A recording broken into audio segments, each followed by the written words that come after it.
বিষয়টা খুব সিম্পল।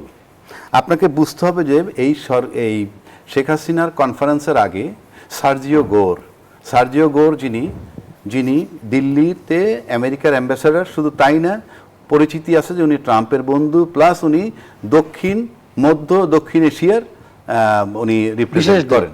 হ্যাঁ, বিশেষ ট্রাম্পের বিশেষ দূত। It's a very big volume, মানে উনি একটা বিরাট মাপের লোক। এবং সেই ভদ্রলোক ঢাকায় এসে বাংলাদেশে ভারতের হাইকমিশনের সাথে দেখা করছেন। দেখা করার পর ভারতের হাইকমিশনকে ডেকে দিল্লি নিয়ে গেছে এবং পরিষ্কার সেখানে আমরা পরে যেটা বুঝতে পারলাম, পরিষ্কার বলা হয়েছে শেখ হাসিনা যাতে ওখানে বসে কোনো উস্কানিমূলক বক্তব্য না দেয়। এবং এই বার্তাটা দিয়ে আসার পরেও কিন্তু যথারীতি শেখ হাসিনা তার কনফারেন্স করছে। এটার মানে হচ্ছে কি, যে ওটাকে আমলে নেওয়া হয় নাই। আবার শেখ হাসিনা বক্তব্য দেওয়ার পর বাংলাদেশের 55 বছরের ইতিহাসে যদি শির দ্বারা সোজা করে কোনো বক্তব্য দিয়ে থাকে, সেটা দিয়েছে আমাদের খলিলুর রহমান সাহেব। এবং যে সমস্ত শব্দগুলো প্রয়োগ করা হয়েছে, এবং সেখানে বলা হয়েছে উনি গণহত্যা করেছেন, উনি দণ্ডপ্রাপ্ত মৃত্যুদণ্ডের আসামি, এবং ওনাকে শেল্টার দেওয়ার মানে আমাদের সার্বভৌমত্ব নিয়ে প্রশ্ন তুলছে। আমি খলিলুর রহমান সাহেবের বক্তব্যটা দিচ্ছি। এবং এইগুলো সাধারণত এই ধরনের শব্দ ব্যবহার করে যুদ্ধ অবস্থায় এরকম। ঠিক তার পরিপ্রেক্ষিতে আমরা যখন এই রণধীর জয়সওয়ালের বক্তব্য শুনলাম, তখন তিনি বললেন যে এটার সাথে ভারত সরকার সম্পৃক্ত না তার বক্তব্যের সাথে। ইয়েস, আই ডু এডমিট যে ঠিক আছে সম্পৃক্ত না, বাট নিষেধ করতে পারতো, কোনো সন্দেহ নাই। কারণ একটা দেশের মধ্যে বসে আপনি যখন আরেকটা দেশের বিরুদ্ধে কথা বলবেন এবং দেশে উস্কানিমূলক কথা বলবেন, ঠিক তখন সেটাকে আপনি বন্ধ করতে পারতেন। প্রত্যর্পণ চুক্তি আছে ভারতের সাথে, এবং ভারতের সাথে অনুপ চেটিয়া জেলখানা থেকে আমরা পাঠিয়ে দিয়েছি। আবার জেএমবির সদস্য ভারতে অ্যাক্টিভ ছিল, তাদেরকেও ফিরে এনেছি। কিন্তু শেখ হাসিনার ব্যাপারে প্রত্যর্পণ চুক্তি কিন্তু কাজে আসছে না। কারণ প্রত্যর্পণ চুক্তি সম্পর্কে আমি লিখেছি, সেখানে একটি ধারা আছে, যদি রাজনৈতিক উদ্দেশ্য, অর্থাৎ যে দেশে পালিয়ে যাবে সেই দেশ যদি মনে করে তাকে রাজনৈতিক উদ্দেশ্যে তাকে হ্যারাস করা হচ্ছে, তাহলে সে নাও ফেরত দিতে পারে। ওটির উপরে ভর করে তিনি হয়তো দিচ্ছেন না। কিন্তু প্রশ্ন হচ্ছে যে সে তো রাজনীতি করছে, আবার দেখেন পুশিং চলছে, সেখানে বাংলাভাষী মুসলমান হলেই তাকে পুশিং করছে। কিন্তু ওখানে কিন্তু শেখ হাসিনার সাথে অনেক নেতাই, আওয়ামী লীগের নেতারাই কিন্তু ভারতে আসে এবং পশ্চিমবঙ্গেই আছে, তাদের কাউকে কিন্তু পুশিং করার চেষ্টাও করেনি। অর্থাৎ তারা হলো অতিথি। এখন ধরেন তিনি দুইভাবে, তিনি একটা হচ্ছে অনেক মিডিয়ার সাথে কথা বলেছেন, বিদেশি মিডিয়ার সাথেও কথা বলেছেন, কিন্তু একমাত্র বড় দেশ ভারত, যেখানে বলা হয় গদি মিডিয়া, অর্থাৎ যে রয়টার, এফপির সাথেও কথা বলেছে, সেখানে কিন্তু ভারতের সংবাদদাতা ছিল। বিষয়টি কি শুধু আইন শৃঙ্খলা জনিত বা অবশ্যই কূটনৈতিক এবং রাজনৈতিক প্রশ্ন আছে কিনা? নাহলে সাবেক প্রধানমন্ত্রী শেখ হাসিনা বলেছেন আসবেন, তা আমাদের এখানে একটা রাজনৈতিক অস্থিরতা তৈরি হলো কেন? এবং এক দল অপর দলকে, বিশেষ করে সরকারি দল বিরোধী দলকে, যে এক ধরনের এটাও দেখানো হচ্ছে যে আপনারা যদি বেশি ঝগড়াঝাটি করেন বা এই উত্তপ্ত পরিস্থিতি তৈরি করেন, তাহলে ফ্যাসিবাদ অর্থাৎ সাবেক পদচ্যুত যারা হয়েছে তারা সুযোগ পাবে, তাদের আসার সুযোগ হবে। এই বিষয়টি কেন? এটা তার মানে হচ্ছে এটি শুধু আইন শৃঙ্খলার জনিত নয়, শুধু আইনি ব্যাপারও নয়, এর সাথে রাজনীতিটা আছে। এটি সরকারও প্রত্যক্ষ বা পরোক্ষভাবে স্বীকার করেছে, জামাত বিরোধী দলও স্বীকার করেছে। এখন রাজনৈতিক সমস্যার সমাধান আমি মনে করি রাজনৈতিকভাবেই হওয়া উচিত। হ্যাঁ, মোটামুটি এটা ধরে নেওয়া যায় যে শেখ হাসিনার এই ভার্চুয়াল কনফারেন্সের পরে সম্পর্কটা যেখানে ছিল সেখান থেকে অবনতি হয়েছে বা হবার সকল আলামত সুস্পষ্ট। এখানে সুস্পষ্টভাবে বাংলাদেশের পক্ষ থেকে তাদেরকে, ভারতকে জানিয়ে দেওয়া হয়েছে যে যেন কোনো ধরনের উস্কানিমূলক বা কোনো ধরনের বিবৃতি সে দিতে না পারে, এটা অনুরোধ করেছিল কূটনৈতিকভাবে। একইভাবে ভারতের অবস্থানটা সম্পূর্ণরূপে দ্বিচারিতা এবং পরস্পর বিরোধী। সুতরাং আমি মনে করি যে ভারত বৃহত্তম প্রতিবেশী দেশ, গণতান্ত্রিক দেশ, তাদের পক্ষ থেকে আমরা আশা করেছিলাম, সচেতন মানুষ হিসেবে আশা করেছিলাম যে এই বিষয়টাকে খুবই সচেতনতার সাথে, খুবই মানে সংবেদনশীল ভাবে এটাকে নিয়ন্ত্রণ করা উচিত ছিল। এক কথাই তো যথেষ্ট যে তিনি কোনো ধরনের কার্যক্রমে অংশগ্রহণ করতে পারবেন না, এটাই আশা করা উচিত ছিল। তারপরে বাংলাদেশকে বলতে পারতো যে আমরা এই ধরনের কোনো সুযোগ তাকে দিচ্ছি না, সুতরাং আসুন আমরা উভয় দেশের সম্পর্কটাকে উন্নয়নের দিকে এগিয়ে নিয়ে যাই। রাজনীতি কি শুধু ক্ষমতার পালাবদলের খেলা, নাকি এর সঙ্গে সরাসরি জড়িয়ে আছে মানুষের অধিকার, নিরাপত্তা এবং রাষ্ট্রের ভবিষ্যৎ? বাংলাদেশের রাজনীতিতে এখন একের পর এক প্রশ্ন সামনে আসছে। ক্ষমতাচ্যুত সাবেক প্রধানমন্ত্রী শেখ হাসিনা দিল্লি থেকে ডিসেম্বরে দেশে ফেরার ঘোষণা দিয়েছেন। একই সঙ্গে তার বক্তব্যকে ঘিরে ঢাকা ও নয়াদিল্লির সম্পর্কে নতুন করে তৈরি হয়েছে টানাপোড়েন। বাংলাদেশ সরকার বলছে ভারতের মাটিতে বসে এমন রাজনৈতিক বক্তব্য দুই দেশের সম্পর্ক, বাংলাদেশের অভ্যন্তরীণ স্থিতিশীলতা এবং নিরাপত্তার জন্য উদ্বেগ তৈরি করছে। অন্যদিকে ভারত বলছে ওই অনুষ্ঠানের সঙ্গে সরকারের কোনো সম্পৃক্ততা নেই। জুলাই গণঅভ্যুত্থানের 2 বছর পরও যদি রাজনীতিতে সংঘাত, প্রতিশোধ, হামলা কিংবা সহিংসতার আশঙ্কা থেকে যায়, তাহলে কাঙ্ক্ষিত গণতান্ত্রিক পরিবর্তন কতটা বাস্তবায়িত হয়েছে? মানবাধিকার নিশ্চিত না করে কি গণতন্ত্র শক্তিশালী করা সম্ভব? রাজনৈতিক স্থিতিশীলতা ছাড়া কি রাষ্ট্রের নিরাপত্তা নিশ্চিত করা সম্ভব? আর নিরাপত্তার অজুহাতে যদি রাজনৈতিক অধিকার সংকুচিত হয়, তাহলে সেই রাজনীতির গন্তব্যই বা কোথায়? রাজনীতি ও নিরাপত্তা ইস্যু, এই শিরোনামে আজ আমরা আলোচনা করব। দর্শক, আমি ফারনাজ জুই, সবাইকে আমন্ত্রণ জানিয়ে শুরু করছি নিউজ 24 এর নিয়মিত আয়োজন জনতন্ত্র গণতন্ত্র। নিবেদন করছে আড়াইসিল স্টিল। আজকের আলোচনা এগিয়ে নিতে পর্যায়ক্রমে আমার সঙ্গে যুক্ত হবেন 4 জন সম্মানিত অতিথি। চলুন একে একে পরিচিত হই। আমার ডান দিক থেকে পরিচয় পর্ব শুরু করছি। আছেন সোহরাব হাসান, সম্পাদক চর্চা.com। আমার সর্বডানে আছেন এম এ আজিজ, সিনিয়র সাংবাদিক। দুজনকেই স্বাগত জানাচ্ছি আজকের আলোচনায়। দর্শক, জানিয়ে রাখতে চাই, সাউথ সুদান থেকে আমাদের সঙ্গে জুমে যুক্ত হবেন ব্রিগেডিয়ার জেনারেল অবসরপ্রাপ্ত শামীম কামাল, চেয়ারম্যান জনতার দল ও নিরাপত্তা বিশ্লেষক। স্বাগত জানাচ্ছি আপনাকেও। জনাব এম এ আজিজ, আপনাকে দিয়ে আলোচনাটা শুরু করি। যেমনটি আমরা দেখলাম যে দিল্লিকে উদ্দেশ্য করে স্বরাষ্ট্রমন্ত্রী বললেন হাসিনা কার্ড খেলবেন আর বাংলাদেশের সঙ্গে বন্ধুত্বপূর্ণ সম্পর্ক চাইবেন। মনে রাখতে হবে দুটো বিপরীত। হাসিনা কার্ড ভারত কেন খেলছে? ভারতের মূল উদ্দেশ্য কি? ধন্যবাদ আপনাকে। প্রত্যর্পণ চুক্তি আছে ভারতের সাথে, এবং ভারতের সাথে অনুপ চেটিয়া জেলখানা থেকে আমরা পাঠিয়ে দিয়েছি। আবার জেএমবির সদস্য ভারতে অ্যাক্টিভ ছিল, তাদেরকেও ফিরে এনেছি। কিন্তু শেখ হাসিনার ব্যাপারে প্রত্যর্পণ চুক্তি কিন্তু কাজে আসছে না। আর প্রত্যর্পণ চুক্তি সম্পর্কে আমি লিখেছি, সেখানে একটি ধারা আছে, যদি রাজনৈতিক উদ্দেশ্য, অর্থাৎ যে দেশে পালিয়ে যাবে সেই দেশ যদি মনে করে তাকে রাজনৈতিক উদ্দেশ্যে তাকে হ্যারাস করা হচ্ছে, তাহলে সে নাও ফেরত দিতে পারে। ওটির উপরে ভর করে তিনি হয়তো দিচ্ছেন না। কিন্তু প্রশ্ন হচ্ছে যে সে তো রাজনীতি করছে, আবার দেখেন পুশিং চলছে, সেখানে বাংলাভাষী মুসলমান হলেই তাকে পুশিং করছে। কিন্তু ওখানে কিন্তু শেখ হাসিনার সাথে অনেক নেতাই, আওয়ামী লীগের নেতারাই কিন্তু ভারতে আসে এবং পশ্চিমবঙ্গেই আছে, তাদের কাউকে কিন্তু পুশিং করার চেষ্টাও করেনি। অর্থাৎ তারা হলো অতিথি। এখন ধরেন তিনি দুইভাবে, তিনি একটা হচ্ছে অনেক মিডিয়ার সাথে কথা বলেছেন, বিদেশি মিডিয়ার সাথেও কথা বলেছেন, কিন্তু একমাত্র বড় দেশ ভারত, যেখানে বলা হয় গদি মিডিয়া, অর্থাৎ যে রয়টার, এফপির সাথেও কথা বলেছে, সেখানে কিন্তু ভারতের সংবাদদাতা ছিল। হ্যাঁ, সুতরাং আবার পশ্চিমা দেশে কিন্তু লবিস্ট নিয়োগ করে। অসংখ্য ধন্যবাদ জানাচ্ছি জনাব এম এ আজিজ। দর্শক, জানিয়ে রাখতেছি ইতিমধ্যে আরো একজন অতিথি আমাদের সঙ্গে যুক্ত হয়েছেন, অ্যাডভোকেট আবু হেনা রাজ্জাকি, আইনজীবী, সুপ্রিম কোর্ট। স্বাগত জানাচ্ছি আপনাকেও। জনাব সোহরাব হাসান, একই বিষয়ে আপনার কাছে প্রশ্ন রাখতে চাই, ভারত কি হাসিনা ইস্যুতে দ্বৈত রাজনীতি করছে কিনা? ভারত একদিকে বলছে যে তাদের ভূখণ্ড ব্যবহার করে হাসিনাকে রাজনৈতিক বক্তব্য দেওয়ার সুযোগ থাকবে না, সেই সঙ্গে আবার আমরা দেখছি যে হাসিনার বক্তব্যের সঙ্গে তাদের কোনো সম্পৃক্ততা নেই। এই বক্তব্যের মধ্য দিয়ে ভারত দায়মুক্তি পেতে পারে কি? আপনাকে ধন্যবাদ, সহ আলোচকদের শুভেচ্ছা।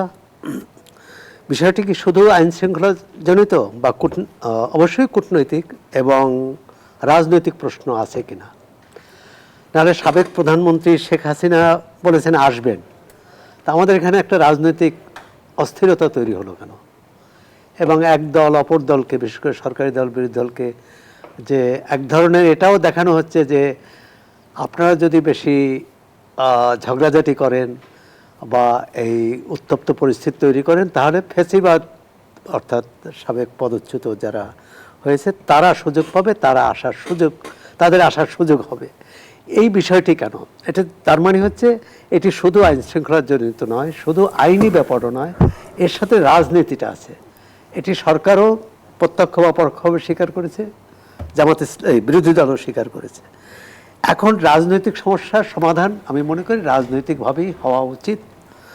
সেটি কিভাবে হবে জানি না। একটা হতে পারে যে ট্রুথ অ্যান্ড রিকনসিলিয়েশন, দায় স্বীকার করবে, দায় স্বীকারের পর একটা কিভাবে সমঝোতা, জাতীয় সমঝোতা হতে পারে বা পুনরেকত্রীকরণ হতে পারে, সেটি একটি। আরেকটি হচ্ছে যে যেভাবে বলেছে যে আজিজ ভাই যেমন বললেন যে অনুপ চেটিয়ার ক্ষেত্রে যা হয়েছে শেখ হাসিনার ক্ষেত্রে সেটা হবে কিনা, আর সেটা দেখতে পারে দুই দেশেই চেষ্টা করে। কিন্তু শেখ হাসিনা সেখানে বক্তব্য দিয়েছে এবং সরকারের আগেই উদ্বেগ প্রকাশ করেছে তিনি সেখানে বাংলাদেশের বিরোধী যাতে কোনো বক্তব্য না দেয়, তার কোনো বক্তব্য এখানে অস্থিরতা তৈরি না করে। ভারত সরকার তার বক্তব্য কিন্তু গ্রহণ করেনি, বলেছে বাংলাদেশের সরকারের বিরুদ্ধে শেখ হাসিনা যা বলেছেন তার সাথে ভারত সরকারের কোনো সম্পর্ক নেই, আমরা এটি অনুমোদনও করি না। কিন্তু তিনি দিয়েছেন।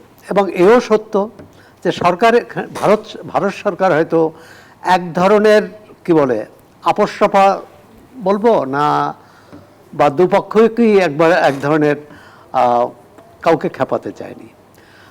বাংলাদেশ উদ্বেগ প্রকাশ করেছে, সেটি শেখ হাসিনার কথা ছিল যে তিনি সরাসরি এসে সাংবাদিকদের সঙ্গে মতবিনিময় করবেন।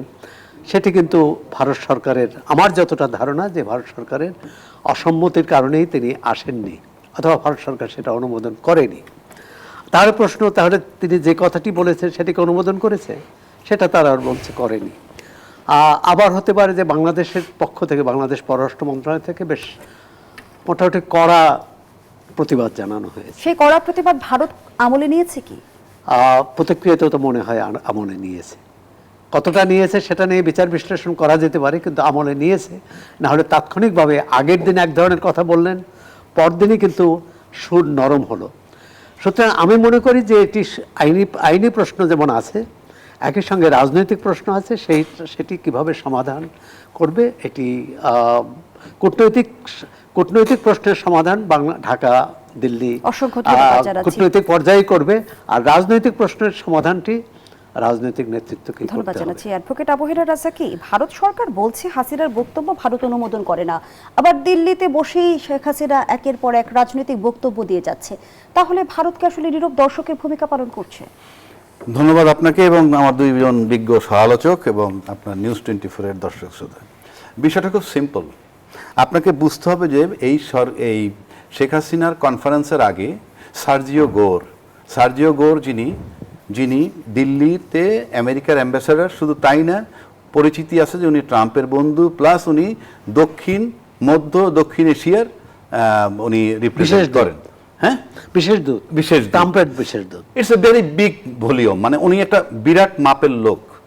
এবং সেই ভদ্রলোক ঢাকায় এসে বাংলাদেশে ভারতের হাইকমিশনের সাথে দেখা করছেন। দেখা করার পর ভারতের হাইকমিশনকে ডেকে দিল্লি নিয়ে গেছে এবং পরিষ্কার সেখানে আমরা পরে যেটা বুঝতে পারলাম, পরিষ্কার বলা হয়েছে শেখ হাসিনা যাতে ওখানে বসে কোনো উস্কানিমূলক বক্তব্য না দেয়। এবং এই বার্তাটা দিয়ে আসার পরেও কিন্তু যথারীতি শেখ হাসিনা তার কনফারেন্স করছে। এটার মানে হচ্ছে কি, যে ওটাকে আমলে নেওয়া হয় নাই। আবার শেখ হাসিনা বক্তব্য দেওয়ার পর বাংলাদেশের 55 বছরের ইতিহাসে যদি শীত দ্বারা সোজা করে কোনো বক্তব্য দিয়ে থাকে, সেটা দিয়েছে আমাদের খলিলুর রহমান সাহেব। এবং যে সমস্ত শব্দগুলো প্রয়োগ করা হয়েছে, এবং সেখানে বলা হয়েছে উনি গণহত্যা করেছেন, উনি দণ্ডপ্রাপ্ত মৃত্যুদণ্ডের আসামি, এবং ওনাকে শেল্টার দেওয়ার মানে আমাদের সার্বভৌমত্ব নিয়ে প্রশ্ন তুলছে। আমি খলিলুর রহমান সাহেবের বক্তব্যটা দিচ্ছি। এবং এইগুলো সাধারণত এই ধরনের শব্দ ব্যবহার করে যুদ্ধ অবস্থায় এরকম। ঠিক তার পরিপ্রেক্ষিতে আমরা যখন এই রণধীর জয়সওয়ালের বক্তব্য শুনলাম, তখন তিনি বললেন যে এটার সাথে ভারত সরকার সম্পৃক্ত না তার বক্তব্যের সাথে। ইয়েস, আই ডু এডমিট যে ঠিক আছে সম্পৃক্ত না, বাট নিষেধ করতে পারতো, কোনো সন্দেহ নাই। কারণ একটা দেশের মধ্যে বসে আপনি যখন আরেকটা দেশের বিরুদ্ধে কথা বলবেন এবং দেশে উস্কানিমূলক কথা বলবেন, ঠিক তখন সেটাকে আপনি বন্ধ করতে পারতেন। এখন প্রশ্ন হচ্ছে ভারত সরকারের কাছে, ব্যক্তি শেখ হাসিনা বড় না বাংলাদেশটা বড়? সেই প্রশ্নের জায়গাটায় আমরা এখন আসতে চাই। আপনার বা আমরা পর্যবেক্ষণ বুঝতে কি চাই। বলে? হ্যাঁ, ব্যক্তি শেখ হাসিনা বড় না বাংলাদেশ বড়? আমি তো প্রশ্নটা ভারত কি রাখলাম, ভাবছে? আমি তো প্রশ্নটা রাখলাম, কিন্তু এখানে একটা কথা আছে। আমাদের পররাষ্ট্রমন্ত্রী তার এই বক্তব্য দেওয়ার পর যেই জবাবটা আসা উচিত ছিল তার দ্বিগুণ তিনগুণ শক্তিশালী বেগে সেটা আসেনি। অর্থাৎ মনে হলো ব্যাকফুটে চলে গেছেন। তখন বললেন কি, আমরা এই বিষয়ে ভারত সরকারের কোনো সায় নাই। এই কথাটার মানে হচ্ছে এই যে এটা টেস্ট কেসও হতে পারে যে বাংলাদেশের বর্তমান অবস্থাটা কেমন, কি অবস্থা, সব কিছু মিলে আমার কাছে মনে হয় যে ওনারা পরখ করতে চেয়েছেন। কিন্তু আজকে পর্যন্ত আমি মনে করি যে মানে ভারত সরকারের উচিত এমন কোনো বক্তব্য অ্যালাউ করতে না দেয়া, কারণ আপনাকে রাষ্ট্রের সাথে কাজ করতে হবে, রাষ্ট্র টু রাষ্ট্র। এবং ইউনূস সরকারে আসার পর বাংলাদেশ ভারতের যে সম্পর্কটা ছিল একটা বৈরী সম্পর্ক আমরা দেখছিলাম, এবং আমরা মনে করছি নির্বাচন হয়ে গেলে তারপর সব ঠিক হয়ে যাবে। এবং তারা বলছিলেনও যে নির্বাচিত সরকার আসলে আমরা নির্বাচিত সরকারের সাথে সমস্ত রকমের কাজ করতে আগ্রহী। তাহলে নির্বাচিত সরকার আসছে, তার মানে কি নির্বাচিত সরকার is not the issue, rather সরকারটা তাদের মন মতো হয় কি না। অর্থাৎ আমি অনেকদিন আগেও বলেছিলাম শেখ হাসিনার জায়গাটায় সরকারকে দেখতে চায়। এখন শেখ হাসিনার জায়গায় যে সরকারটা থাকবে না সেই সরকারের সাথে ভারতের সম্পর্ক ভালো হওয়া ভারত কি আসলে পুতুল সরকার চায় যেন তাদের পুতুল হেজমনি সরকারের প্রতিষ্ঠা বিষয় করতে না, পারে? বিষয় হচ্ছে আপনি দুইটা স্টেটমেন্ট ধরেন, আপনি এখানে শেখ হাসিনাকেও ডামি ধরতে পারেন, এখানে ইভেন খলিলুর রহমান। কারণ যে বক্তব্য খলিলুর রহমান সাহেব দিছে, আপনি চিন্তা করেন যে শেখ হাসিনার নেপথ্য শক্তিকে, খলিলুর রহমানের সাহেব নেপথ্য শক্তিকে, এই দুইটার জন্য যে চিন্তা করেন যে তাহলে দুইটা ডামি দাঁড়ানো আছে কিন্তু বক্তব্য আসতেছে এরকম। অর্থাৎ ওই শক্ত শব্দগুলো প্রয়োগ করার ক্ষেত্রে খলিলুর রহমান সাহেবেরও কোথাও একটা শক্তি আছে, যে শক্তি যেমন হাসিনা একটা শক্তি আছে, নিষেধ করা সত্ত্বেও উনি ওখানে কনফারেন্স করতেছে। সুতরাং আমার কাছে মনে হয় যে বাংলাদেশের আমরা লোকগুলা বা বাংলাদেশের সরকারগুলা আদৌ কখনো স্বাধীন ছিল কিনা, কখনো হয়তো আমি ওনার নেতৃত্বে, কখনো হয়তো আপনার নেতৃত্বে, কখনো আজিজ ভাইয়ের নেতৃত্বে, আমার কাছে এ পর্যন্ত তাই মনে হয়। ধন্যবাদ জানাচ্ছি অ্যাডভোকেট আবু হেরা রাজ্জাকি। জনাব এবি আজিজ, ডামিকে যেমনটি অ্যাডভোকেট আবু হেরা রাজ্জাকি প্রশ্ন তুলেছেন, ব্যাপারটা হলো আমাদের কাছে পরিচিত যে উনি, আপনিও যার লোক, উনিও তাই, সোরাব ভাইও তারই লোক, বা রাজ্জাকি ভাইও তারই লোক। তো ব্যাপারটা দামি হয়ে গেল। অর্থাৎ দুই পক্ষই এখানে খেলোয়াড়কে। আমি তো বলছি যে আমরা ভূ রাজনীতির চক্করের মধ্যে আছি অথবা ফাঁদের মধ্যে আছি। হ্যাঁ, এখন খেলতেছে, শেখ হাসিনাকে নিয়ে খেলতেছে, ভারত খেলতেছে, যুক্তরাষ্ট্রও খেলতেছে, অন্য কেউ খেলতেছে না। এই দুজনের খেলা। এরই মধ্যে আমরা দেখছি যে সামাজিক যোগাযোগ মাধ্যম থেকে বিভিন্ন মহলে কিন্তু একটি প্রশ্ন ঘুরপাক খাচ্ছে, হাসিনা জীবিত না মৃত? না, এটা বলছে এই কারণেই যে ধরেন সোরাব ভাই ও প্রবীণ, আমি তো ধরেন 78 সাল থেকে প্রফেশনে, আর অবজারভারে আসছি 80 সালে। আমি সেখান থেকেও যদি কাউন্ট হয়, কোনো ব্যক্তি, কোনো রাজনীতিবিদ, কোনো ব্যক্তি প্রেস কনফারেন্স করছে, তার চেহারা দেখা যায় নাই অথবা রিপোর্টারের চেহারা দেখা যায় নাই, এরকম ইতিহাস আমি দেখিনি। হ্যাঁ, প্রেস রিলিজ দিচ্ছে, অন্ধকারের ভিতরে প্রেস রিলিজ দিচ্ছে, এখন ফ্যাক্সেও দেয়, কিন্তু অডিও ভিডিও অর্থাৎ হাজির হয়ে তার কোনো ইন্টারভিউ, কোনো চেহারা দেখা যায় না, এটা দেখা। এই জন্যেই এরকম একটা জনশ্রুতি তৈরি হয়েছে। আদৌ তিনি বন্দি কিনা, আদৌ তিনি জীবিত কিনা, এই প্রশ্ন আসে। তার ছেলে আছে, মেয়ে আছে, ওখানে বহু আওয়ামী লীগের নেতা আছে, কারোর সাথে তো একবার দেখা হয় না, দেখা যায় না। আবার যেখানে প্রেস কনফারেন্সে যেটা বলছিলাম, ফরেনার্সদের করেসপন্ডেন্ট, অর্থাৎ ভারতের ফরেনার করেসপন্ডেন্ট, যারা ফরেন করেসপন্ডেন্ট, সেখানে জয় ছিল, সেখানে আপনার সাকিব আল হাসান ছিল, আর নওফেল ছিল। হ্যাঁ, জয় কিন্তু তাও জুমে কানেক্ট হয়েছে। হ্যাঁ, আর সাকিব আল হাসানও তাই, সে ওখানে আসেনি। হ্যাঁ, গাড়ির থেকেই সে জুমে জয়েন করছে।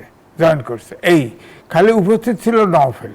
হ্যাঁ, তার চেহারাটা তো ঠিকই দেখা গেছে, কিন্তু আপনার ভার্চুয়ালি কথা বলছে, শেখ হাসিনার কোনো চেহারা ভয়েস হয়তো ব্যান্ড আছে, হয়তো আমাদের ডাক্তার জাহিদ আছে এক ধমক দিছে, আমাদের মিডিয়া সব হাগে ফেলাইছে, হ্যাঁ হাগে ফেলাইছে। তো ট্রাইব্যুনালের চিফ বলছে যে যদি উস্কানিমূলক বক্তৃতা না দেয়, বিচার বিভাগ নিয়ে কোনো বক্তব্য না দেয়, সাধারণ বক্তৃতা দিতে পারবে।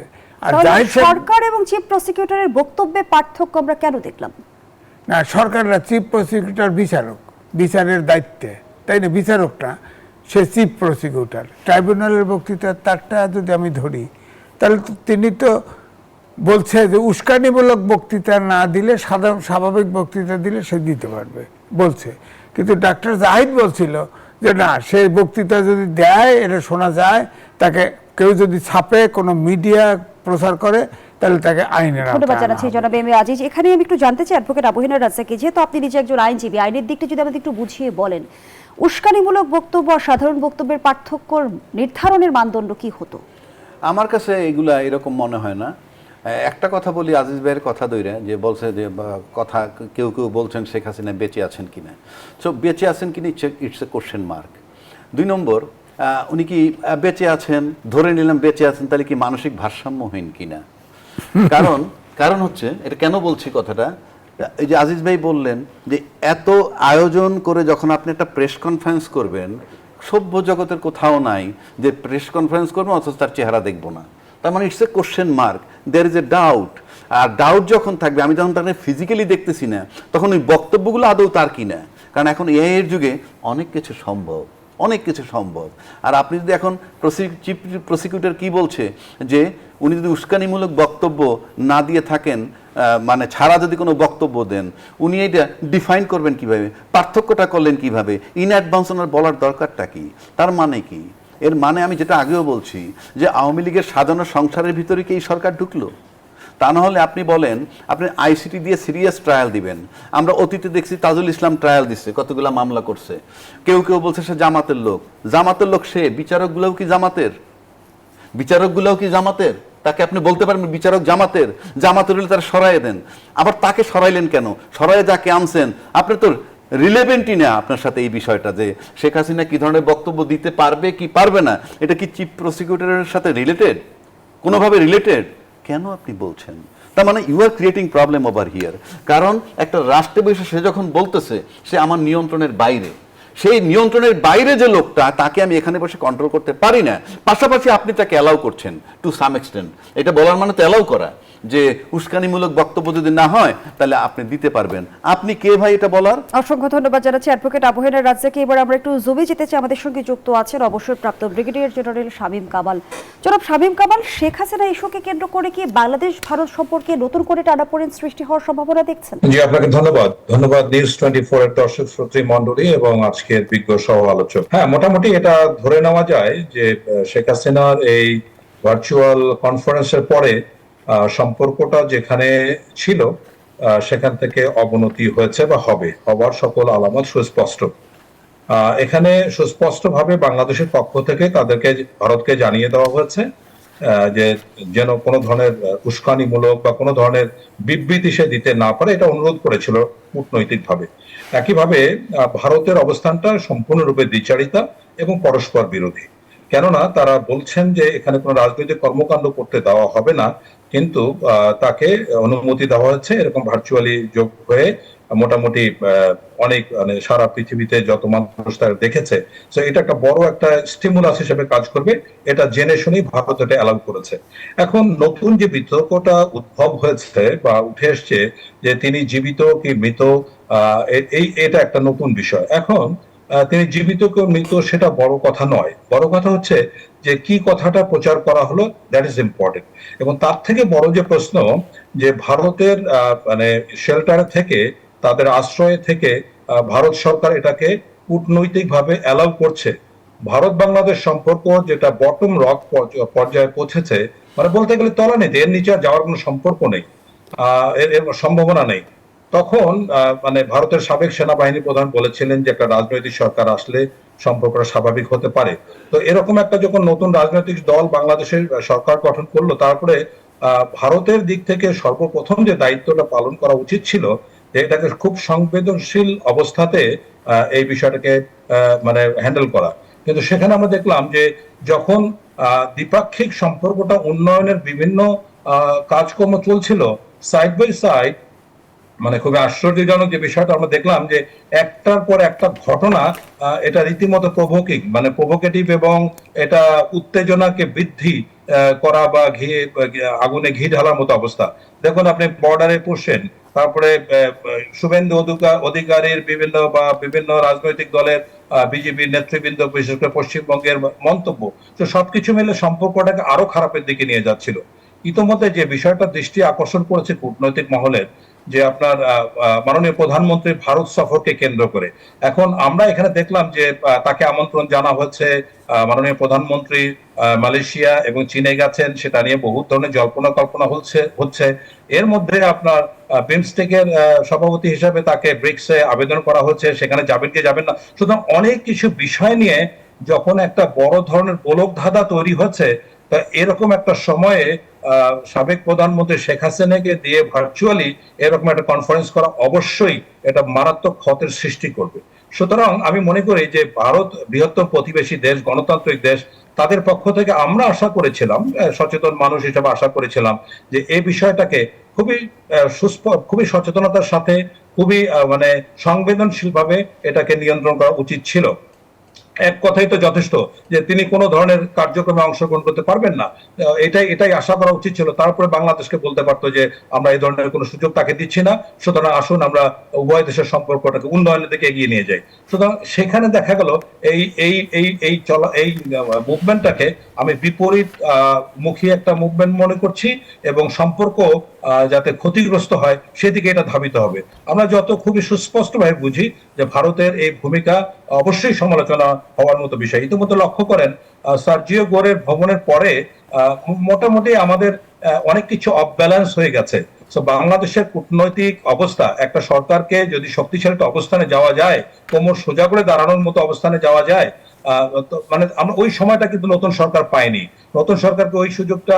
তবে সবচেয়ে যেটা গুরুত্বপূর্ণ বিষয় এবং সংবেদনশীল বিষয় সেটা হচ্ছে বাংলাদেশে কিন্তু সার্বিকভাবে একটি ভারত বিরোধী মনোভাব এখন বিরাজ করছে।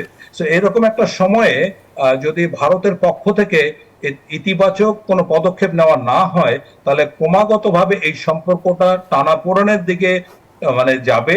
এবং সেখানে সবচেয়ে যে আমি আরেকটা গুরুত্বপূর্ণ বিষয় বলতে চাই যে সব সম্পর্কই যখন মানে টানাপোড়েনের মধ্যে পড়ে যায়, তখন কিন্তু জনগণ পাবলিক টু পাবলিক যে কানেক্টিভিটি, এইটা কিন্তু সবসময় চালু ছিল। আপনি সীমান্ত এলাকাগুলির কথা চিন্তা করেন, এখানে মানে শত বছর হাজার বছরের যে সম্পর্ক, আত্মীয়তা, সেটা কিন্তু সীমান্তে কাঁটাতারে বেড়া দিয়ে কোনোভাবে থামাতে পারেনি। কিন্তু এবারেই আমরা দেখলাম যে ভারত সেটাও বন্ধ করে দিয়েছে। আপনি দেখুন ইভেন ভিসা, মেডিকেল ভিসা পর্যন্ত, আমাদের অসুস্থ অনেক মানুষ ভারতে যান সহায়তার জন্য, চিকিৎসা সহায়তার জন্য, সেটা পর্যন্ত বন্ধ করে দেওয়া আছে। সুতরাং ভারত, আমি মনে করি, আমি দীর্ঘদিন ধরে বিষয়টি ফলো করছি যে ভারত এক ধরনের চ্যালেঞ্জ নিয়েছিল এই বিষয়টাকে এভাবে হ্যান্ডেল করার জন্য। তো সুতরাং আমি মনে করি যে এটা খুবই একটা নাজুক সময় যাচ্ছে ভারত বাংলাদেশ সম্পর্কের ক্ষেত্রে।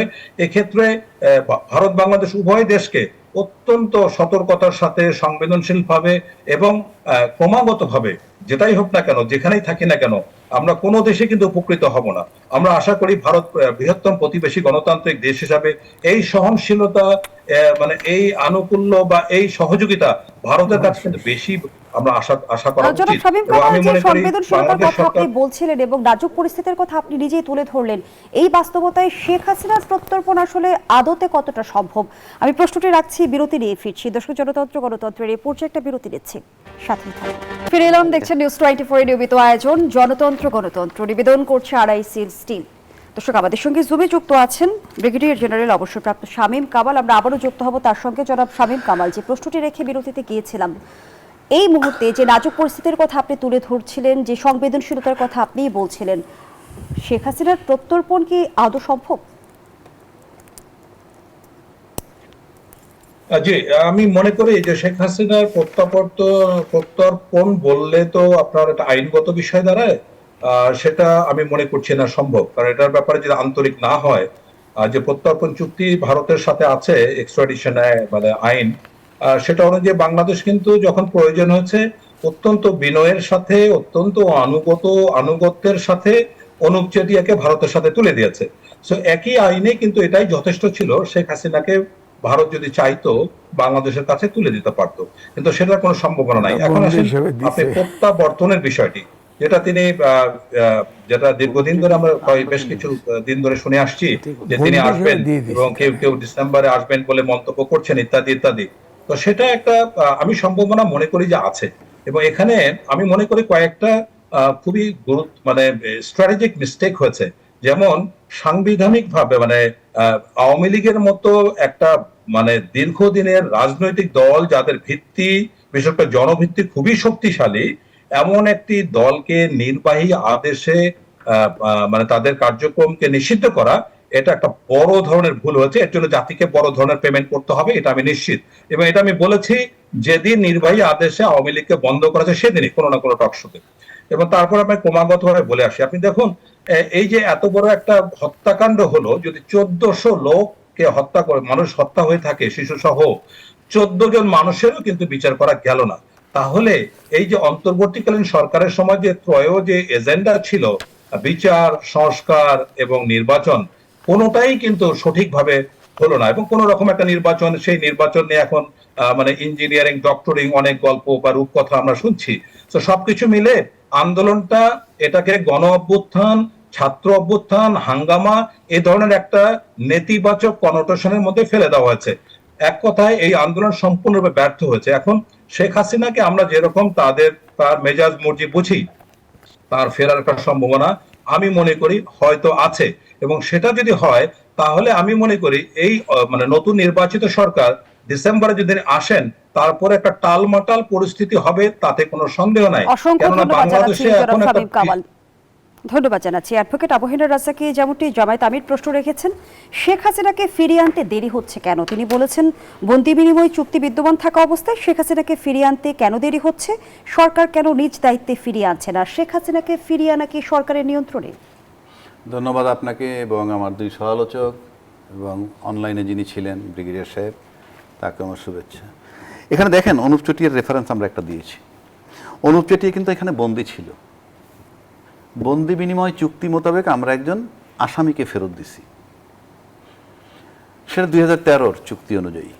এইবার আসেন, যদি আপনি শেখ হাসিনার বেলায় আসেন, আপনি কি লক্ষ্য করে দেখেছেন শেখ হাসিনা যখন গেল কিভাবে গেল? শেখ হাসিনা যাওয়ার ক্ষেত্রে আমাদের বিমান বাহিনী, আমাদের সেনাবাহিনী এবং ভারত কর্তৃপক্ষ তিনজনের একটা সমঝোতায় আসতেছে একটা জায়গায়। এবং আমরা দেখছি যে 45 মিনিটের সময়ের কথাও বলেছে সেনাপ্রধান, যে আপনার হাতে আর মাত্র 45 মিনিট সময় আছে। কিন্তু আমার কাছে ব্যক্তিগতভাবে মনে হয় না যে এটা 45 মিনিট সময়ের সিদ্ধান্ত বা ওই দিনের সিদ্ধান্ত। ভার্চুয়ালি উনি 5 তারিখ গেলেও আমরা ইতিমধ্যে যেটা চলে আসছে অলরেডি সোশ্যাল মিডিয়ায়, কেউ বলছে 4 তারিখ, আর আমার বিবেচনায় মনে হচ্ছে সে 3 তারিখ ইনফ্যাক্ট অফিসিয়ালি বুঝে ফেলছে যে তাকে পদত্যাগ করতে হবে কিংবা চলে যেতে হবে। এবং এটা সময় লাগছে, এটা তামাশা না। দুইটা রাষ্ট্র, আপনি মনে করবেন না যে ইন্ডিয়ার সাথে আপনার যত মধুর সম্পর্কই থাকুক আপনি শেখ হাসিনার, আপনি একটা ফ্লাইট নিয়ে রওনা দিলেই আপনি এরকম টালমাটাল পরিস্থিতিতে আপনি বিমানে একটা ফ্লাইট নিয়ে ওই যে সমস্ত সিগন্যাল বন্ধ করে ইচ্ছা করলেই চলে যেতে পারবেন। Not that. তার মানে হচ্ছেই আমার দেশের বিমান বাহিনী, আমার দেশের সেনাবাহিনী এবং ভারতের যে সংশ্লিষ্ট কর্তৃপক্ষ যারা, তিনজনের সমঝোতার ভিত্তিতে উনি গেছেন। তো তিনজনের সমঝোতার ভিত্তিতে যদি আপনি যেয়ে থাকেন, তখন তো উনি অনুপ চেটিয়ার মতো একজন বন্দী আসামি না।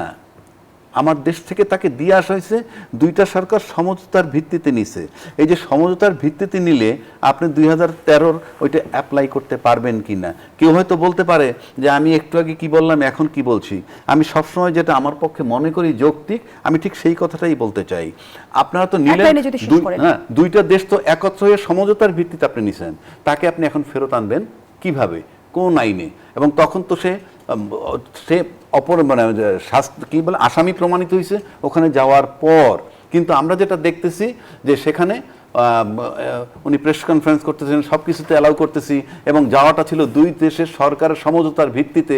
এবং সমঝোতার ভিত্তিতে গিয়ে থাকলে তাকে আনার প্রক্রিয়াটা 2013 আওতায় আসবে কিনা, এটা যেমন একটা প্রশ্ন। আর দ্বিতীয় কথা হচ্ছে, বাংলাদেশে এখন যে অবস্থা, আমি ব্যক্তিগতভাবে মনে করি না যে উনি নিজেই ফেরত আসবেন। এটা একটা উড়ো খবর আর কি। শেখ হাসিনা কি তাহলে প্রত্যর্পণের আওতায় আসবে না, যেমনটি অ্যাডভোকেট আবু হেনা রাজ্জাকী প্রশ্ন তুলেছেন? আসবে কিনা যায় না আমার প্রশ্ন। না, রাজ্জাকী ভাই যেভাবে বললেন আমিও তো কিছুটা সহমত পোষণ করি। তিনি যেভাবে গেলেন, তাহলে আমরা একটাই বলতে পারি, যেভাবে গেলেন সেভাবেই আসুক, অর্থাৎ এই ত্রিপক্ষীয় সমঝোতার মধ্য দিয়ে। আরেকটি বিষয়, রাজ্জাকি ভাই যদিও বলছেন তিনি আসবেন বলে মনে করেন না, এটাও হতে পারে। আবার তিনি যখন আসবেন বলছেন, তখন আমাদের প্রতিক্রিয়াটা নেতিবাচক কেন? মানে আমাদের সরকার, রাজনৈতিক দলগুলো, সরকারের যে মনে হচ্ছে এই এমনকি জামাত ইসলামের আমির আজকে যা বলছেন, কিন্তু জামাতের অন্য নেতাদের নানাভাবে ভাষায় বোঝা যায় তাদের যে শেখ হাসিনা না আসলেই নিরাপদ। এর মানে এই যেটা শামীম কামাল ভাই বললেন, তার দলের তো একটা সমর্থন গোষ্ঠী আছে, সমর্থক গোষ্ঠী আছে, এবং একটা রাজনৈতিক ভিত্তি আছে। এখন এই ভিত্তিটাকে আমরা কিভাবে সামাল দেব? আমরা মানে এই বাংলাদেশ সরকার বা বাংলাদেশের রাষ্ট্র ব্যবস্থা, একটা হতে পারে রিকনসিলিয়েশন, এবং রিকনসিলিয়েশন, ট্রুথ অ্যান্ড রিকনসিলিয়েশনের দায়টা স্বীকার করতে হবে। যেটি আমি বলি যে শেখ হাসিনার যে ভার্চুয়াল প্রেস কনফারেন্সে, সেখানে দায়টা স্বীকার করেনি। এই যে প্রশ্ন আসছিল যে আপনি অনুশোচনা করেন কিনা, আপনি এটার দায় স্বীকার করেন কিনা, তিনি এই প্রশ্নের জবাব দিতে তার ছেলেকে দায়িত্ব দিয়েছেন। ছেলে যেটা বলছে এটা এটা কোনোভাবেই গ্রহণযোগ্য না। আরেকটি হচ্ছে যে রাজনৈতিক কিনা, এই প্রশ্নটাও আসবে। এখন শেখ হাসিনার এই পুরো বক্তৃতা কিন্তু আপনি অরাজনৈতিক হিসাবে বলতে পারেন। তার নেতাকর্মীদের প্রতি আহ্বান জানিয়েছেন, তিনি দেশে কি ইনজাস্টিসের জায়গায় জাস্টিস চেয়েছে, অন্যায়ের বিরুদ্ধে ন্যায় প্রতিষ্ঠার কথা বলছে, রিকনসিলিয়েশন শব্দটাও বলেছে। হ্যাঁ, এটি কথা হচ্ছে যে আমিও রাজ্জাকি ভাইয়ের সাথে একমত যে এটি একটি রাজনৈতিক প্রশ্ন। দুটি দেশের মধ্যে এই রাজনৈতিক প্রশ্ন রাজনৈতিকভাবে সমাধান করতে হবে। হতে পারে যে বাংলাদেশের পররাষ্ট্রমন্ত্রী যে বিবৃতি দিয়েছে, এই বিবৃতিতে ভারত নমনীয় হলো, তারা মনে করলো যে এটা সমাধান করা উচিত, এটি একটি। আরেকটি হচ্ছে যেটি রাজ্জাকি ভাই প্রথম বলছিলেন, এর পিছনে তৃতীয় হাত আছে কিনা। কারণ সার্জিও গোর আসার পর তিনি এখানে ভারতীয় হাইকমিশনের সাথে দেখা করেছেন, তিনি আবার দিল্লিতে গিয়েছেন। এর পরপরই শেখ হাসিনার প্রোগ্রামটা হয়তো হতে পারে 5 আগস্টকে সামনে রেখে, কিন্তু এই সবগুলোর মধ্যে একটা যোগসূত্র আছে কিনা। আর এটি সরকারকে মাথা গরম করে সমাধান করা যাবে না, এটি সমাধান করতে হবে বিচক্ষণতার সাথে, প্রজ্ঞার সাথে। এবং শুধু ভূ রাজনীতিতে কিন্তু আমরা খুব স্বাচ্ছন্দ্য অবস্থায় নেই। আমি একটা লাইন বলি, আমরা 14 দেশীয় জোটে শরিক হয়েছি। আবার এই 14 দেশীয় জোটের মধ্যে 3টি দেশ আরেকটি জোট করেছে, সামরিক প্রতিরক্ষা জোট। সুতরাং এর মধ্যে আমরা কোথায় আছি? ইরানের সাথে মধ্যপ্রাচ্যের সংকটে আমাদের অবস্থানটা কোন দিকে? অসংখ্য ধন্যবাদ জানাচ্ছি জনাব সোহরাব হোসেন। জনাব এম এ আজিজ যেমনটি বলছিল, শেখ হাসিনার ফিরে আসা একটা রাজনৈতিক প্রশ্ন, সেই প্রশ্নের মীমাংসা কিভাবে হবে? 2 বছর ধরে আমরা দেখছি শেখ হাসিনা বলছেন তিনি আসবেন, দেশে আসবেন, কখনো টুস করে দেশে ঢুকে পড়বেন, কখনো বলছেন ডিসেম্বরে দেশে ফিরবেন। ফিরে আসার যে বক্তব্য দিচ্ছেন সেটা কি আসলে বক্তব্য? আমার এক কথায় প্রকাশ, ভারত যতক্ষণ ইচ্ছা করবে না ততক্ষণ পর্যন্ত শেখ হাসিনাকে আনতে পারবেন না। কারণ ভারত দালাই লামাকে দীর্ঘদিন চীন করছে, কিছুই করতে পারছে না। দালাই লামা আছে ওখানে, শেখ হাসিনাও থাকবে। এখন প্রশ্ন হলে যদি শেখ হাসিনাকে গভর্নমেন্ট টু গভর্নমেন্ট নেগোসিয়েশন হয়, তাকে কিভাবে আনবে? তার পাসপোর্ট নাই, তাকে ট্রাভেল পাস দিয়ে নিয়ে আসতে হবে। আসলে এখন সুপ্রিম কোর্টের অ্যাডভোকেট আছে, তার তো ট্রাইব্যুনালে ফাঁসি হয়েছে, সুপ্রিম কোর্ট আছে না, আপিল করতে পারবে না। এখন তো গভর্নমেন্ট হয় যে সেই ঠিক আছে, তাকে ট্রাইব্যুনালে হাজির করালো, গ্রেপ্তারে হাজির করলো, জেলখানায় পাঠিয়ে দিল, অথবা সাব জেলে পাঠালো, তারপরে আপিল করলো, আপিল করে যা হয় হবে পরে। এটা কি আপিল আদৌ শুনানি হবে না সেটা পরের ব্যাপার। এটা হলো আইনের দিক বলছি। তবে ভারতের সাথে যতক্ষণ ভারত না দিতে চাইবে, দেখেন ততক্ষণ কিন্তু শেখ হাসিনা আসবেও না, আনতেও পারবেন না। শেখ হাসিনা ফিরে এলে বাংলাদেশের রাজনীতিতে নতুন করে মেরুকরণ ঘটবে কি? আমি প্রশ্নটি রাখছি। আবারও বিরতির সময় হয়েছে, বিরতি নিয়ে ফিরছি। দর্শক, গণতন্ত্রের এই পর্যায়ে আবারও বিরতি নিচ্ছি, সাথেই থাকুন। ফিরে এলাম, দেখছেন গণতন্ত্র নিবেদন করছে। আমরা আবারও ফিরছি আলোচনায়। জনাব এম এ আজিজ, যে প্রশ্নটি রেখে বিরতিতে গিয়েছিলাম, শেখ হাসিনা ফিরলে রাজনীতিতে নতুন করে মেরুকরণ ঘটবে কি? মেরুকরণ না ঘটলেও একটা পরিবর্তন তো ঘটবে। কারণ আওয়ামী লীগের তো সমর্থক আছে। আপনি দেখেন শেখ হাসিনার সময় 17 বছরের দমন পীড়ন, আয়নাঘর, খুন, জখম হয়েছে। আপনি বলতে পারেন বিএনপি জামাতের একটা কর্মী দল বদল করছে, নিষ্ক্রিয় হয়েছে। এই সময় আসে অলি, কর্নেল অলি, তার মেজর আক্তার, এরা চেঞ্জ করছে, কিন্তু এই নিপীড়নের সময় কেউ দল বদল করে নাই। সুতরাং আমি বলবো যে বাংলাদেশে আওয়ামী লীগের সমর্থকরা তাদেরকে এখন নিপীড়িত মনে করে। তারা যখন আসবে এদের ভিতরে সক্রিয় হবে, সক্রিয় হওয়ার চেষ্টা করবে। অর্থাৎ শেখ হাসিনা বাংলাদেশে যদি আসে, সে বন্দি থাকুক আর বেঁচে না থাকুক, দলটা টিকবে। উনি না আসলে এই দল ফাইনালি থাকবে না। এবং উনি দালাই লামা হওয়ার মতো বয়সও নাই। উনি দালাই লামা হয়ে ভারতে আজীবন থাকতে পারবেন না, এতদিন আল্লাহ তার আয়ু রাখবে না আমার ধারণা। অসংখ্য ধন্যবাদ জানাচ্ছি জনাব সোহরাব হাসান। একই বিষয়ে যদি আপনার মূল্যায়ন জানতে চাই। প্রথমত হচ্ছে জুলাই অভ্যুত্থানের 2 বছরের মাথায় শেখ হাসিনা এত প্রাসঙ্গিক হলো কেন, এত গুরুত্বপূর্ণ হলো কেন, সেই প্রশ্ন বোধহয় করা উচিত। তার মধ্যে অর্থাৎ জুলাই অভ্যুত্থানে যারা নেতৃত্ব দিয়েছেন তাদের মধ্যে যে এই দ্বন্দ্ব, সংঘাত এবং গৌরবের কৃতিত্ব নিয়ে যে লড়াই, সেটাও অনেকটা কাজ করেছে। এবং তারপর আইনের শাসন, ন্যায় বিচার, মানুষের অভাব অভিযোগ, এই অভিযোগ পূরণ করতে না পারা, মানে মানুষের এই মুহূর্তের সমস্যা কি? এই মুহূর্তের সমস্যা তো গ্যাস সংকট। এই মুহূর্তের সমস্যা নিত্যপণ্যের দাম বেড়েছে, কাঁচামরিচের দাম প্রতি কেজি 400 টাকা হয়েছিল। এই মুহূর্তে সংকট, ভোজ্য তেলের দাম বাড়ছে আরেক দফা বাড়ানোর পায়তারা চলছে। তো এই সরকার বা বিরোধী দল যারা সংসদে আছে তারা তো এসব নিয়ে কথা বলে না। তারা জুলাইয়ের ভাগিদার এবং শেখ হাসিনা। তা এটা মনে হচ্ছে এই অতীতচারী রাজনীতি, এটা শেখ হাসিনার আমলে খুব সক্রিয় ছিল। এখনো আমরা অতীতেই থাকবো? শেখ হাসিনা আসলো, তিনিই তো বলছেন যে তিনি আসবেন, তাহলে আমরা তাকে নিয়ে আসা বা তাকে কোন চুক্তির বলে নিয়ে আসবা আমরা ডিসেম্বর পর্যন্ত দেখি। ধন্যবাদ জানাচ্ছি জনাব সোহরাব হাসান। অ্যাডভোকেট আবু-হেনা রাজ্জাকী, যেমনটি সোহরাব হাসান বলছিল যে আমরা রাজনীতিতে অতীত থেকে কেন বেরোতে পারছি না, বর্তমান নির্ভর রাজনীতি আমরা কবে থেকে শুরু করতে পারি? এটা হলো আমার কাছে মনে হয় বাংলাদেশে যখন যে দায়িত্বে ছিলেন তার ভিতরে কেউ তার নিজস্ব ভূমিকা পালন করতে পারছে কিনা, আমি বলি নিজস্ব চিন্তা চেতনায় চলতে পারছে কিনা আমার সন্দেহ। আর যারা চলতে চাইছে তারা বেশি দিন টেকেনি। জিয়াউর রহমান তার একটা নিজস্ব আইডিওলজিতে টিকতে চেয়েছিলেন, টিকতে পারেননি। বঙ্গবন্ধু যখন একটা সার্টেন টাইমে নিজের দেশকে নিয়ে এককভাবে ভাবা শুরু করলেন, ঠিক তখন তিনিও টিকতে পারেননি। আর যিনি দেশটাকে নিয়ে ওইভাবে ভাবেন নাই, অন্যের দ্বারা প্রচারিত ছিলেন, তারা লম্বা সময় ক্ষমতায় ছিলেন। তার মধ্যে অন্যতম হুসেইন মোহাম্মদ এরশাদ 9 বছর, তারপরে শেখ হাসিনা তিনি ছিলেন 2 দফায় 20 বছর। মানে এত বেশি যোগ্যতা সম্পন্ন তারা যে এত লম্বা সময় থাকলো। তারা কি, আমি যদি নির্দলীয়ভাবে বলি যে একদিকে জিয়া এবং একদিকে বঙ্গবন্ধুকে রাখলাম, দুইজন নেতাই তো আততায়ীর হাতে নিহত হয়েছেন এবং দুইজনই কিন্তু একটা সার্টেন টাইম, জিয়াউর রহমানের আইডিওলজি আমরা জানি এবং বঙ্গবন্ধু একটা সার্টেন টাইম একটা বলয় থেকে বেরোয় আসতে গিয়ে আর পারে নাই। কিন্তু শেখ হাসিনা লম্বা সময় ক্ষমতায় ছিলেন। আমি নিশ্চিত করে বলে দিচ্ছি, শেখ মুজিব বঙ্গবন্ধুর বলয়ের মধ্যে উনি ছিলেন না। এরশাদ সাহেব 9 বছর টিকছিলেন, উনি জিয়ার বলয়ের মধ্যে ছিলেন না। তার মানে আমি যা বুঝাইতে চাইছি আশা করি আপনাকে বুঝতে পারছেন।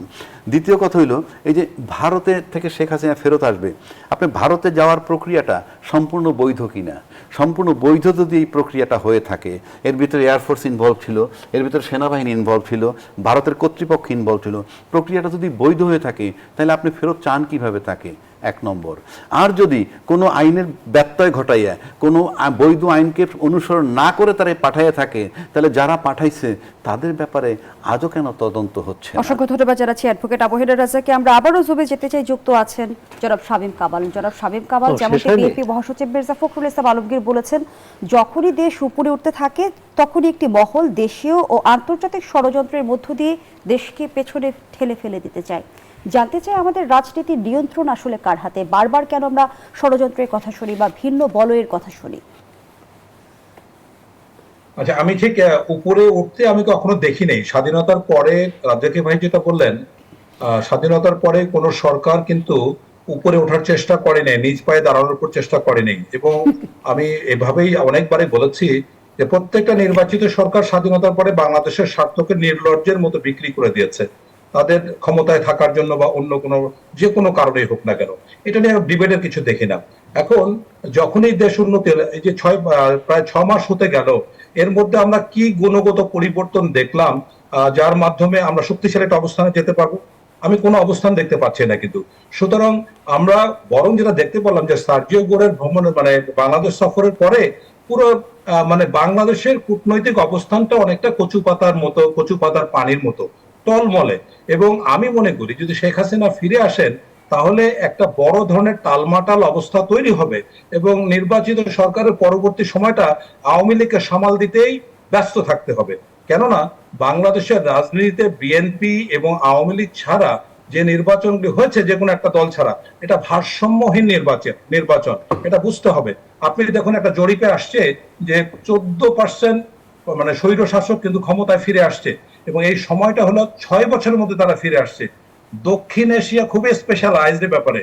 ভারতে গান্ধী পরিবার, বাংলাদেশে জিয়া বা শেখ মুজিব পরিবার, পাকিস্তানে ভুট্টো পরিবার, শ্রীলঙ্কায় বন্দর নায়েক পরিবার, তারা ক্রমাগতভাবে ধারাবাহিকভাবে ক্ষমতায় এসছে। সুতরাং এই ট্রেন্ডটার দিকে আমাদের খেয়াল করতে হবে। যেটা সবচেয়ে মারাত্মক ভুল হয়েছে বলে আমি মনে করি, অন্তর্বর্তীকালীন সরকারের সময় যে একেবারে ঢালাও ভাবে এতগুলি মিথ্যা মামলা, হয়রানিমূলক মামলা দেওয়া হচ্ছে। এখন আপনি নিশ্চিত থাকেন বাংলাদেশের প্রত্যেকটা গ্রামে, প্রত্যেকটা ওয়ার্ডে শত শত আসামি রয়েছে, যেটা ভুয়া, মিথ্যা এবং বানোয়াট। এবং আমরা এই আমাদের যে আয়োজনের একেবারে মিথ্যা শেষ মামলাগুলো পর্যায়ে হয়েছে, চলে এসেছে। জনাব শামীম কামাল, এক লাইনে যদি শেষ করেন। আমি এটা বললাম যে সরকার যেটা ভুল করেছে এবং বর্তমান সরকারও এখন প্রথম উচিত ছিল সাধারণ যারা আওয়ামী লীগ করে তাদেরকে কনফিডেন্সে নিয়ে আসা, যারা শেখ হাসিনা সহ যারা স্বৈরাচারী কাজ করেছে তাদের ফাঁসি দেয়, কিন্তু এতগুলি অসহায় মানুষকে ধন্যবাদ জানাচ্ছি জনাব এম এ আজিজ। দর্শক, এখানেই শেষ করছি গণতন্ত্রের আজকের আয়োজন। ধন্যবাদ এতক্ষণ আমাদের সাথে থাকার জন্য।